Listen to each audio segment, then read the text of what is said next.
નમસ્કાર ખેડૂત મિત્રો, હું Dabhi Nagji field officer GGRC Gir Somnath. સૌ પ્રથમ તો આપનું નામ જણાવશો. મારું નામ ભરતભાઈ દેવસીભાઈ વાટિયા, ગામ ગુંદરણ, તાલુકો તાહડા, જિલ્લો ગીર સોમનાથ. હવે તમે જે ડ્રીપ ઇરિગેશન અપનાવી અને જે ખેતી કરો છો એમાં તમને ડ્રીપ ઇરિગેશનના ફાયદા શું જોવા મળ્યા? જે પરંપરાગત ખેતી કરતા હતા અને અત્યારે હાલ જે સૂક્ષ્મ સિંચાઈ પદ્ધતિથી ખેતી કરો છો એમાં તમને કયા કયા ફાયદા જોવા મળ્યા? પહેલો ફાયદો તો એ છે કે જે આખો દિવસ પાણી વારવું પડતું એ અત્યારે એક જ કલાકમાં પૂરું થઈ જાય. પાણી એક જ કલાકમાં પી રહી છે. એવડો હમો પાણીનો બચાવ પણ રહી છે. મારે ઉનાળે કોઈ દિવસ પાણી જ ના રહેતું. અત્યારે મારે ઉનાળે પણ પાણી નથી ખૂટતું. એ રીતનો પહેલો ફાયદો એ રહેશે. બીજો ફાયદો એ રહેશે કે આમાં તમારે નિંદામણ ઓછું થાય. નિંદામણની પ્રક્રિયા બહુ ઓછી રહી છે.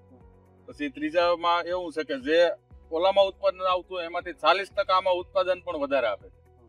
બીજો કે વીજળીમાં તમે માનો કે ઇલેક્ટ્રિક મોટર આમાં વાપરો છો. હા, પેલા જે વાપરતા કૂવામાંથી ડાયરેક્ટ પાણીનું પિયત આપતા ત્યારે ઇલેક્ટ્રિક બિલ કેટલું આવતું ને અત્યારે કેટલું ઇલેક્ટ્રિક બિલ આવે છે, એમાં કઈ ફાયદો જોવા મળે એમાં તો છે? ફાયદો જાણો દાદો તો મળે ને સાહેબ. એમાં એવું છે કે 8 કલાક મોટર બંધ રહી.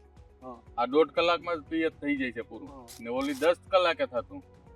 એના સામે તો સમજો કે 60% નો તફાવત પડી જાય. 40% જ બિલ ભરવું પડે. ત્યારે 2000 આવતું હોય તો અત્યારે ખાલી 500 રૂપિયા જ આવે છે. 700-500 રૂપિયા જ આવે છે મંથલી.